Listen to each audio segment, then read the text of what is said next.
इंद्री के गांव धम्मानेड़ी में ओलावृष्टि के दौरान खराब हुई गेहूं की फसल को लेकर हरियाणा के मुख्यमंत्री नायब सैनी ने इंद्री के विधायक रामकुमार कश्यप व अधिकारियों के साथ खराब फसल का जायजा लिया और मौके पर अधिकारियों को जल्द गिरदावरी के दिशा निर्देश दिए। इस मौके पर किसानों ने अपनी समस्याएं मुख्यमंत्री के समक्ष रखी और जहां पर मुख्यमंत्री नायब सिंह सैनी ने कहा कि प्रदेश सरकार किसानों के साथ खड़ी है और जहां पर किसानों को भी किसी तरीके से परेशानी नहीं होने दी जाएगी। और जहां पर मुख्यमंत्री नायब सैनी ने पत्रकारों से बातचीत करते हुए कहा है कि इंद्री हलके में सबसे ज़्यादा ओलावृष्टि से नुकसान हुआ है और इसका जायज़ा लेने के लिए वे यहां पर पहुंचे हैं और कल ही हमने आदेश जारी कर दिया है कि जहां पर ओलावृष्टि से नुकसान हुआ है वहां पर जाकर अधिकारी इसका जायज़ा ले। तमाम पटवारियों की ड्यूटी लगाई गई है और वह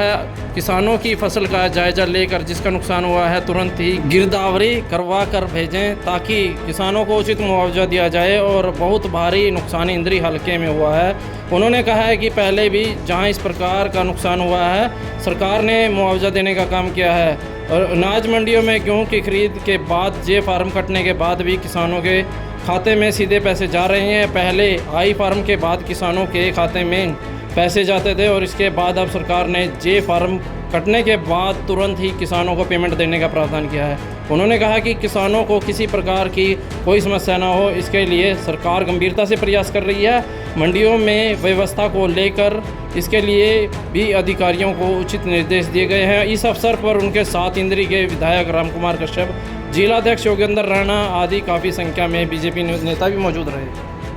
बोलेगा देखिए, प्राकृतिक आपदा है और कल काफ़ी ओलावृष्टि इस क्षेत्र के अंदर हुई है और कल ही जब इस प्रकार की सूचना आई है, विधायक जी ने कहा है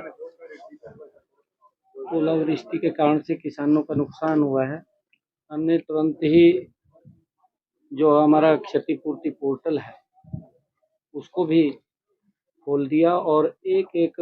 पटवारी की भी इस क्षेत्र के अंदर वो ड्यूटी लगाई है कि वो फिजिकल जाकर के तुरंत गिरदावरी करे। किसान का जो नुकसान हुआ है और सरकार लगातार उसको लेकर के कि उसका मुआवजा उस तक पहुंच जाए, तो उसका जो सारा पटवारी जा कर के उसका सर्वे करेगा और सर्वे करके जो नुकसान हुआ है उसकी भरपाई सरकार करेगी। और मैंने तो ये आदेश भी पीछे दिए थे कि हमारा किसान जो जब जे फार्म उसका कट जाता है तो उसकी पेमेंट चली जाए, तो वो तुरंत पेमेंट भी जा रही है। उसके बाद आगे अधिकारी उसको जब तक पहले तो आई फार्म कटता था, आई फार्म कटने के बाद उसके पास पेमेंट आती थी, परंतु अब जे फार्म कटने के बाद ही किसान के पास पेमेंट आएगा। उठान को लेकर के भी हमने इसको रिव्यू किया था लगातार मंडियों के अंदर कि ज़्यादा, क्योंकि आजकल मशीनरी का युग है और मशीनरी के युग के अंदर क्योंकि जब कंपेन चलती है तो जो सीजन हमारा 1 महीना, 1.5 महीने, 2 महीने चलता था वो मात्र 15 दिन के अंदर आ जाता है और 15 दिन के अंदर दबाव पूरा मंडियों के ऊपर भी रहता है। उसको लेकर के व्यवस्थाएं भी हमने सारी दुरुस्त की हैं ताकि किसान को किसी प्रकार की दिक्कत ना आए। और इसको लेकर के भी क्योंकि जो ओलावृष्टि हुई है, ओलावृष्टि में जहाँ भी जिस किसान का नुकसान हुआ है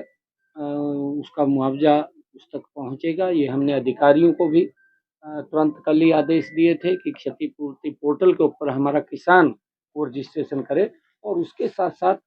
पटवारी को भी हर गांव के अंदर हमने भेजा है कि वो फिजिकल जाकर के भी इसकी जानकारी ले। ये डीसी को सभी को आदेश कर दिए। कब तक पूरा कर लिया जाएगा सर ये? जब हमने कहा है कि हर गांव के अंदर चाहे हमने बाहर से पटवारी ले लो, क्योंकि छोटे एरिया में है, बड़ा एरिया नहीं है, हर गांव के अंदर पटवारी चला गया 2-3 दिन के अंदर। अनाज मंडियों में भी सरकारी